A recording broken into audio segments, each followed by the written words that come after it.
Bonjour à toutes et à tous et bienvenue pour ce nouvel épisode de J'ai déjà vu. Je suis ravie de vous retrouver.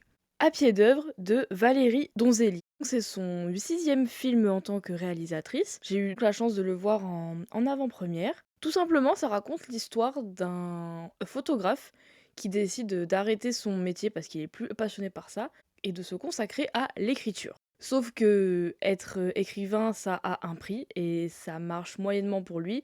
Donc il va se retrouver à être un écrivain assez pauvre et avec très peu de revenus. Le film, je l'ai trouvé assez simple. Par rapport au scénario, il se passe pas des choses vraiment incroyables. C'est vraiment un film que j'ai trouvé assez plat, mais qui reste intéressant parce qu'il est vrai, le film s'inspire d'un livre. Donc c'est un film qui reste simple, mais il est assez court, 1h30, et j'ai passé quand même un bon moment devant. Et le rôle principal est tenu par Bastien Bouillon, qui est un acteur que j'aime beaucoup. Et à peu près tous les films, dans lequel il joue et qu'il apparaît, bah, j'aime bien les voir parce que je trouve que c'est un très bon acteur et ce rôle, lui correspond bien et il le tient bien.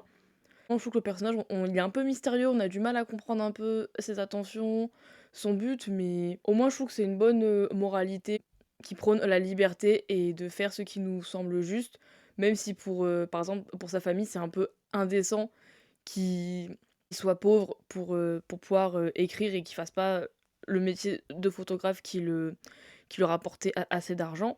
Mais pour lui, le plus important, c'est qu'il fasse ce qu'il aime et qu'il soit libre et je trouve que de ce point de vue-là, le film nous passe un bon message et ensuite, comme c'était une avant-première, la réalisatrice est venue à la fin du film, avec aussi un des scénaristes et le producteur et c'était très sympa.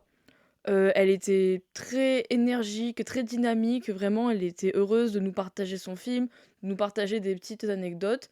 C'était un moment qui était drôle et qui était vraiment sympa. Merci pour votre écoute, à une prochaine fois. Écoute, Paul, tes livres ont un vrai succès d'estime. Mais on va pas se mentir, les ventes sont décevantes. Moi, aujourd'hui, j'attends de toi ton grand roman. Et tes enfants, ça va? Ça te dérange pas qu'ils partent si loin? Ce n'est pas la misère, mais on commence à en avoir une vue bien dégagée. Je suis prêt à accepter n'importe quel boulot, mais j'aurai besoin de temps à moi pour écrire. Vous voulez un travail qui vous laisse du temps.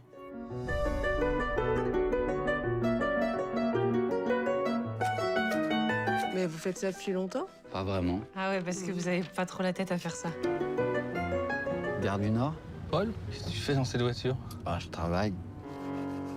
Non mais je rêve. Un boulot mal payé comme un esclave. Tu sais, à notre époque, il y a des esclaves très bien payés. Je comprends pas pourquoi tu t'entêtes à faire ces boulots de merde. C'est peut-être le prix de ma liberté. C'est au moment où j'ai épuisé mes économies, sans espoir immédiat de les renouveler, que j'ai pris conscience que je devenais pauvre. Paul, t'es pas un vrai pauvre. Pourquoi t'écrirais pas un truc qui marche? C'est votre métier, le bricolage? Complètement Je taré. gagne bien ma vie. Vous avez pas trop la tête à faire ça. N'importe quoi d'autre. Espoir, Comment t'en es arrivé là? J'ai pas envie que tu finisses à la rue, comme un clochard. Du moment que j'écris.